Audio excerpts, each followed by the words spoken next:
I stand before you with a heart full of gratitude and humility. I am truly honored and blessed to be chosen to deliver this message of appreciation on this very special day, our graduation. Alam ko hindi po naging madali ang paglalakbayan na ito. Maraming pagsubok, maraming pagod, at maraming beses na gusto na natin sumuko. But despite everything, nandito tayo ngayon, matatag, lumalaban, at nagtagumpay. Before anything else, I want to recognize every student, especially those who fought silent battles just like mine.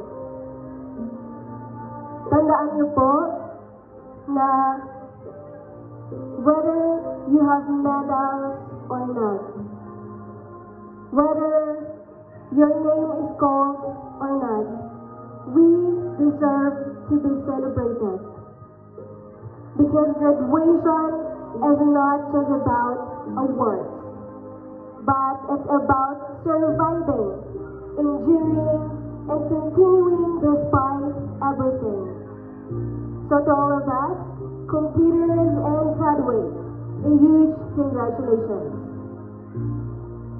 I stand here not as someone perfect, but as a student who struggled, a student who almost gave up. There were times when I felt alone, when words hurt deeply, and when my smile was no longer real. May mga gabi na puno ng pagod at pagdududa, at may mga araw na gusto ko na lang sumuko. But despite all of that, I am still fighting. And as you can see, here I stand in front of you, stronger, braver, and ready to turn every struggle into a story of hope and triumph. Sa lahat ng mag-aaral, behind this victory is our parents who sacrificed everything just to see us reach this moment. Sa aming pinakamamahal ng mga magulang, no words will ever be enough to express how grateful we are for everything you've done. Kayo ang unang naniwala sa amin, ang unang sumalo sa amin sa bawat pagkadapa at ang tahanan na palagi naming babalikan. Sa bawat sakripisyo, every silent prayer, every sleepless night, at bawat pagod na hindi ninyo ipinakita, dear parents, ramdam na ramdam namin ang pagmamahal ninyo. You gave up so much just to give us a better future. At gusto naming malaman ninyo na hindi nasayang ang lahat ng sakripisyo at efforts ninyo. Today, this is not just our success. This is your victory too. At bawat hakbang namin papunta sa pangarap ay dala namin ang sakripisyo at pagmamahal ninyo. Kaya sa lahat ng mga magulang at guardians, maraming salamat po. And of course, behind every success story of a student, there is a teacher who believed even when we doubted ourselves. Sa bawat hirap at luha na pinagdaanan namin, sa pag-aaral, kayo po ang dakilang guro, ang naging ilaw na gumabay, ang gabay sa bawat hakbang at ang lakas na nagpatuloy sa amin kahit gusto na namin sumuko. Sa lahat po ng teachers, mga guro sa Seaworld National High School, maraming salamat po. We thank you for seeing our potential, even when we couldn't see it ourselves, for your patience, sacrifices. There are the things that will stay in our hearts forever.